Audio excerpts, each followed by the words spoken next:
అవునారా chain లాగుతాయిపోవు దొరికేది. ఏమైంది వర్షి? ఏమైందే? వచ్చినావా? ఆగ్రా ఉంటానా. మా తమ్ముడు నిన్న హైదరాబాద్ పోదామని రైలు ఎక్కిండట. రైలు కదిన వల్లే ఫోన్ కింద పడ్డదట. చైన్ లాగకపోయినవురా, రైలు ఆగేది, మంచిగా ఫోన్ కూడా దొరికేది అని అంటానా. ఓ పిచ్చిదానా, మీ తమ్ముడు చైన్ లాగందే నయమైంది. చైన్ లాగితే పొల్లు తన్నులు తినేటోడు.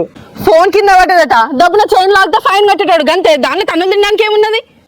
నేను కూడా గట్లనే హైదరాబాద్ పోతా అంటే నా పర్సు కొట్టేసి దొంగోడు దిగి ఒకటే ఉరుకుతాంటే దబా పోయి నాకు గుర్తొచ్చింది. ఎవరో చెప్పంగా నిన్న ఇక చైన్ ఇగ్గాలి అని చెప్పి పోయి నేను చైన్ ఎగ్గిన వల్లే అయ్యో వీడే దొంగోడు అని చెప్పి నన్నే పట్టు కొట్టిల్లు.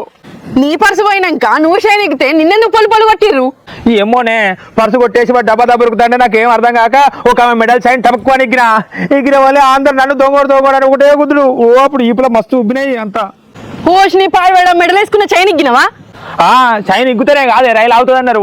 చైన్ ఎగ్గినా వాళ్ళు పొలు కొట్టిల్లు. అబ్బో చైన్ ఎగ్గితే రైలు ఆగది. నాకు అర్థమైంది అప్పటి నుండే. పొలు అంటారు. నీ తెలివి పాడబడ, నీ తెలివి. నీకు ఎవరు చెప్పారు? రైలునే ఒక పక్కకు ఉంటుంది, ఆ చైన్ లాగితే రైలు ఆగుతుంది, కానీ ఆడవ మెడల్ ఉన్న చైన్ లాగితే రైలు ఆగుతుందా? నువ్వెక్కడ పిచ్చిదానివే? ట్రైన్లో చైన్లు కట్టుకొని తిరుగుతాలా? నీ గదే చైన్ గుంజమన్నది. గుంజద్దు కొడతారు. షీగా నీకు చెప్పి వేసేటి. మా తమ్ముడు చైన్ గుంజుతాయిపోవు, వన్ ఫోన్ దొరికేది. వాడు చైన్ గుంజి తన్నులు తింటే అయిపోవు. నా అలాగా వానికి కూడా తెలిసేది, దీనికి కూడా అర్థమయ్యేది.